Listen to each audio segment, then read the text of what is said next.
Moonshine is basically America's vodka.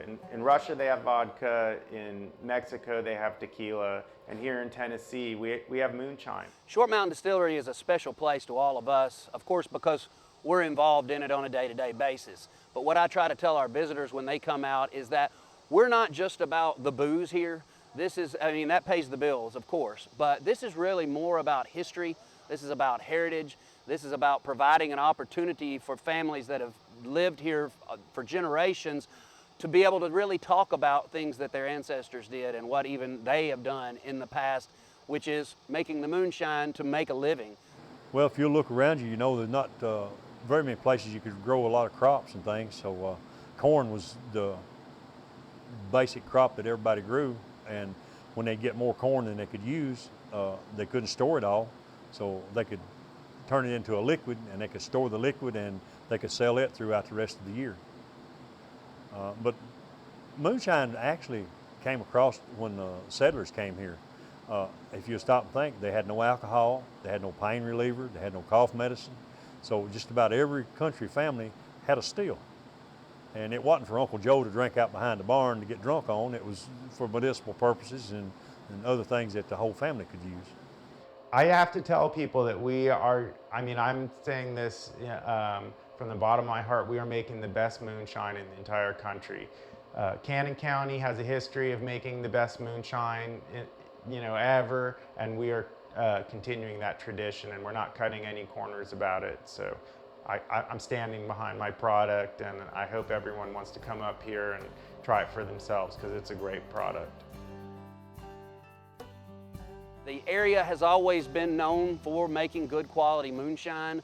That has to do with a couple of different factors. I think one of the big things is that we have the natural resources here, which are very conducive to making good quality Tennessee moonshine.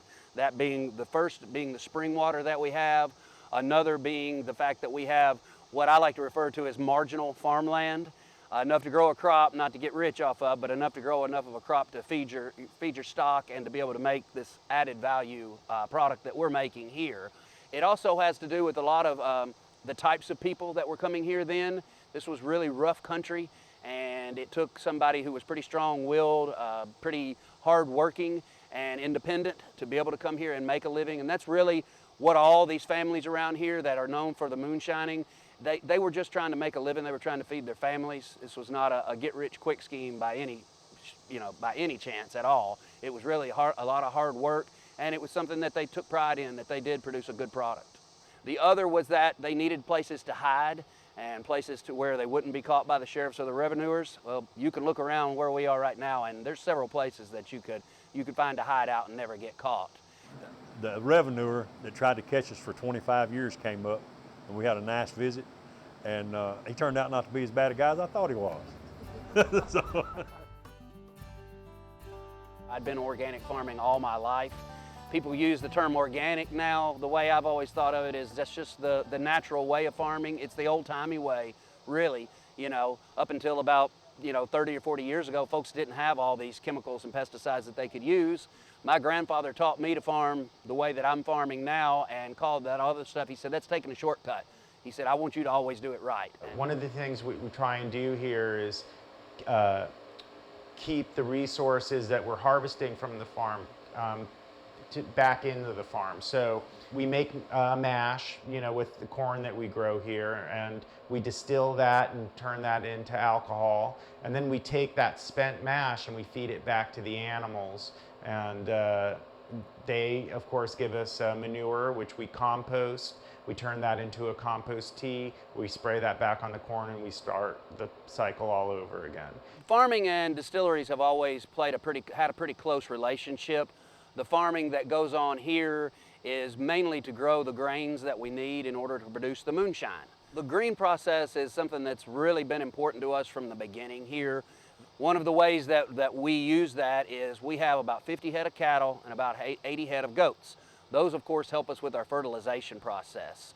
We can use a dried form of compost from the manure from the animals. We also have a special compost tea that we fix up and can spray on the fields. Once we have a crop in, we can go in and rejuvenate those fields. We use that to put living microbes back into the soil Those microbes then go into your soil and eat what you don't want to be there and produce what you do want that's going to be conducive to a good growing process, as well as helping us maintain the land and not use up all its resources without coming back. Of course, the cattle and the goats do their part here on the farm. They have their work to do. So they'll fertilize for us. We then grow our crop, we bring it in, we produce our product with it. Now, when we're done with this process, what we've got left over is a lot of spent grains, spent mash, even liquid beer that's pumped off of the batches once they're done with them. So what we do with that is we load it back up onto a trailer. We've got big tanks on it. We'll take it right back out to the field, and we have special steel troughs out there. We pour all that back out into those troughs, and the cows and the goats come a-running. We get some great meat on this farm from our cattle, goats, sheep.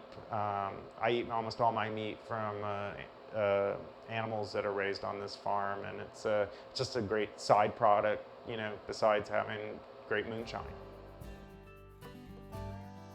From the very beginning, it's been important to us that the community understands what we're doing and that they support us and that we in turn support them.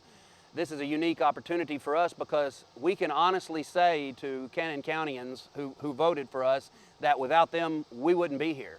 And that's an unusual thing to be able to actually say and mean, but we do.